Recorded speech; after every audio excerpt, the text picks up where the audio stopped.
네, 안녕하세요. 2021년 6월 29일 리포트 요약 드리도록 하겠습니다.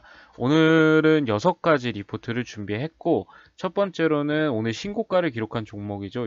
효성 TNC에 대한 리포트부터 소개를 드리겠습니다.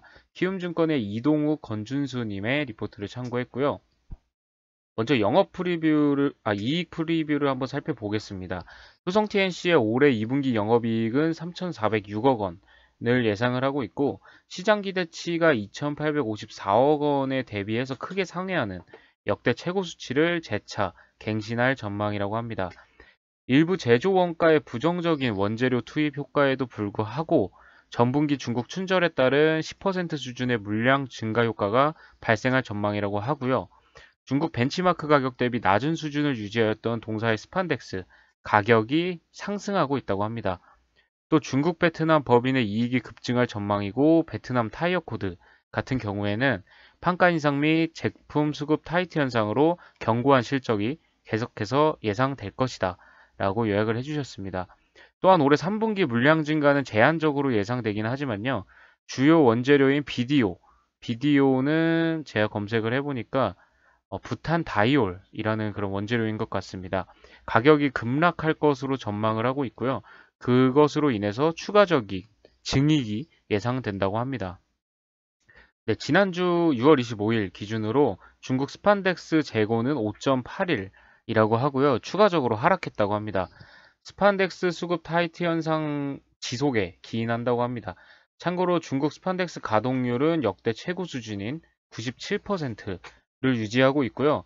이 2020년도 평균은 83.2%였다고 하네요. 공급 측면에서는 최근 2년 동안 순증 물량이 급감할 전망이라고 합니다. 코비드-19로 인한 증설 제한으로 작년 순증 물량은 2.2만 톤이었고요.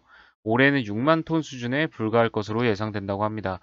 또한 수요 측면에서 5, 6월 동안 전통적인 비수기임에도 불구하고 수급 타이트 현상이 발생했기 때문에 가격이 지속적으로 상승하고 있다고 합니다.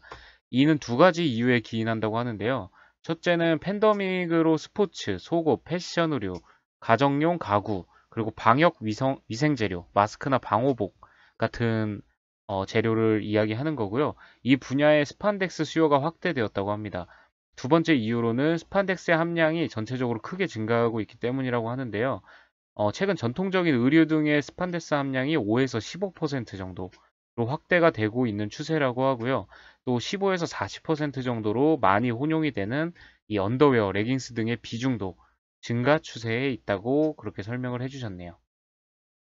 네, 다음으로는 이 차량용 반도체 관련 기업이죠. 해성 DS에 대한 리포트입니다. 하이투자증권의 송면성님의 리포트를 참고했습니다. 먼저 이 2021년 2분기에 올해 실적 전망치를 추가 상향하고 목표 주가 역시 상향 조정한다고 합니다. 신규 목표 주가는 48,600원을 이야기를 하셨고요.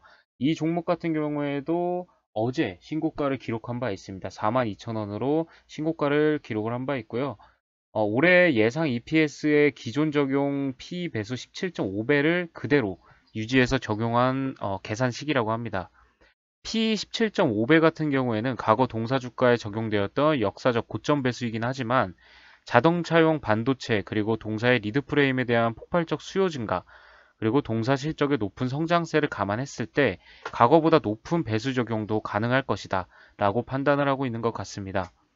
먼저 실적 전망을 한번 살펴보면요. 2분기 영업이익은 당사 기존 전망치인 126억 원을 상회하는 148억 원을 시현할 것으로 추정이 되고 있습니다. 자동차용을 포함한 반도체 리드 프레임 부분에서 당초 예상보다 판가 인상이 조금 더 큰 폭으로 발생을 했다고 하고요. 예상보다 좋은 실적이 나올 것으로 보인다고 합니다. 3분기에는 주요 원재료 구리 가격이 2분기에 하락하기 시작한 효과에 더불어서 리드 프레임 가격에 이어 패키지 서브스트레이트 가격의 인상도 가능할 전망이라고 하고요. 또 동사의 이익률에 추가적인 회복이 가능할 전망이라고 합니다. 네, 또한 기존 동사 4분기의 매출의 계절성과 달리 이번 4분기에는요, 고객들의 재고 조정에 의한 감소가 발생하지 않을 것이다 라고 예상을 하고 있습니다. 극심한 자동차용 반도체 공급 부족 상황이 계속해서 지속이 됨에 따라서 고객들의 재고 축적 욕구가 더욱 강화되면서 동사 자동차용 반도체 리드 프레임의 리드 타임이 최근 28주 수준까지 확대된 것으로 보인다고 합니다.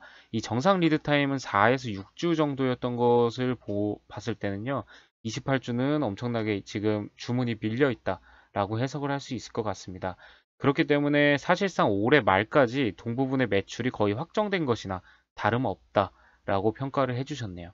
그렇기 때문에 안정적인 매출 성장세를 이어갈 수 있겠다라고 판단이 됩니다. 동사 주력 제품들의 공급 부족 상황은 내년까지 지속될 가능성이 높은 것으로 보인다고 하고요. 고객들은 급심한 공급 부족에 따라서 재고를 좀 더 쌓으려는 의도를 가지고 있는 반면에 동사 그리고 경쟁사들의 설비 투자 확대 효과는 내년 중에나 본격적으로 발생할 것으로 예상되기 때문이다 라고 적어 주셨네요. 네, 다음은 게임 관련주인 컴투스에 대한 리포트입니다. 이베스트 증권의 성종환님의 리포트를 참고했고요. 먼저 목표 주가를 하향하는 좋지 않은 리포트라는 점 먼저 말씀을 드리고요. 이 4월 29일에 글로벌 론칭한 100년 전쟁, 이 서머너즈 워 100년 전쟁을 말하는 거고요. 열흘간 일평균 매출이 10억 원 이상으로 회사 및 시장 기대 수준을 초과하는 빅히트를 시연했었다고 합니다. 그러나 이 상황이 급반전되었는데요. 100년 전쟁의 일평균 매출은 그 이후부터 당사 그리고 시장 기대와 전혀 다른 흐름을 보였다고 합니다.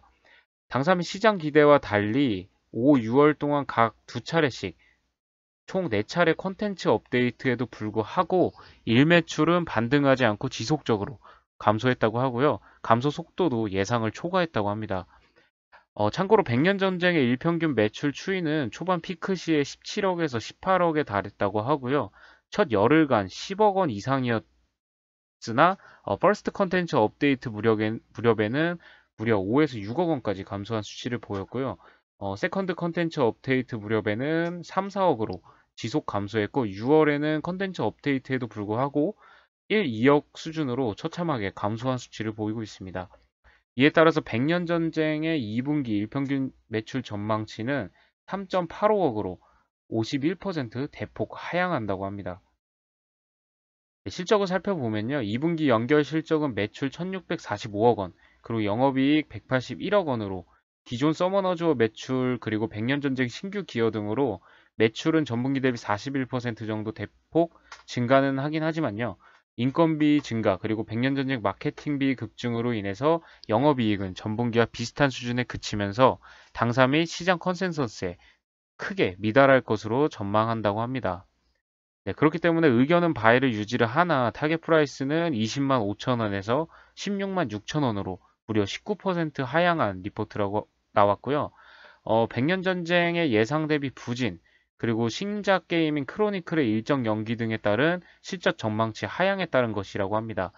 참고로 이 신규 게임인 크로니클 같은 경우에는요, 론칭 일정도 4분기에서 내년 1분기로 2, 3개월 정도 조정될 가능성이 높다고 판단한다고 적어 주셨네요.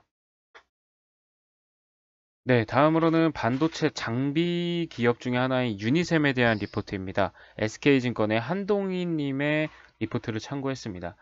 먼저 2분기 연결 실적 같은 경우에는 매출액 822억 원, 영업이익은 160억 원으로 분기 최대 실적이 예상된다고 합니다. 삼성전자와 SK하이닉스 투자 등으로 호실적을 기록했던 지난 1분기와 유사한 전방 투자 환경을 가지고 있다고 하고요. 예상대로 이 시각공정 시장 내에서 플라즈마 하이브리드 스크러버 채용 시작 효과를 예상하기 때문이다 라고 요약을 해주셨습니다. 이 당사 같은 경우에는 스크러버의 시각공정향 진입에 높은 의미를 부여한다고 하고요. 기존 스크러버는 시각공정의 경우 가스, 케미칼의 발생량이 상대적으로 적었기 때문에 국내에서는 따로 적용되지 않았다고 합니다. 하지만 그 ESG 같은 이 환경 이슈의 대두, 그리고 3D 낸드 적층 단수 증가 등에 따른 가스, 케미칼 사용량 증가로 인해서 이 반도체 공정 내에서 스크러버에 대한 수요가 높아질 것으로 전망이 된다고 하고요. 이 2분기 플라즈마 하이브리드 스크러버의 국내 시각공정 진입 성공으로 단위 투자당 수혜 강도가 증가하는 국면에 진입할 것으로 판단이 된다라고 이야기를 해주셨습니다. 2021년 연결 실적은 영업이익 488억 원을 예상하고 있고 기존 전망치 대비 영업이익을 21% 정도 상향 조정한다고 합니다. 이 환경 측면에서 스크러버의 신규 시장 개척과 플라즈마 하이브리드 스크러버의 빠른 PM 주기를 감안했을 때 후행적인 측면에서 봤을 때도 유지 보수 매출의 업사이드도 기대된다고 합니다. 네, 다음으로는 덕산 테코피아에 대한 리포트고요. 이베스트 증권의 남대종님의 리포트를 참고했습니다. 이 덕산 테코피아 같은 경우에는 OLED 소재 그리고 반도체 관련 이런 업을 영위하고 있는 기업이고요. 덕산 테코피아는 OLED 소재 중간체를 합성하여서 이 덕산 네오룩스에 공급을 하고 있다고 합니다. 덕산 네오룩스는 삼성 디스플레이 및 BOE양 OLED 소재를 생산하고 있는 기업이고요. 현재는 OLED TV 패널을 LG 디스플레이가 독점적으로 생산을 하고 있지만 삼성 디스플레이의 QD OLED가 개발이 완료될 경우에는 빠르면 2022년부터 OLED 소재의 사용량이 급격하게 증가할 수 있다라는 이 시장 사항을 먼저 짚어주셨습니다. 그리고 메모리 반도체 관련해서도요, 한국 메모리 반도체 업체들의 2021년 낸드 생산량은 시장 성장률인 41%를 크게 상회할 전망이라고 하고요.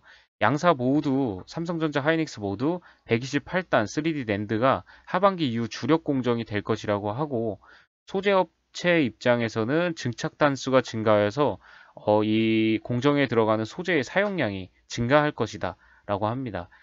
덕산테코피아는 HCDS라는 낸드 생산에 필요한 소재를 삼성전자에 과점적으로 공급하고 있다라는 점을 적어 주셨습니다. 돋보이는 잠재 성장성이라고 또 적어 주셨는데요.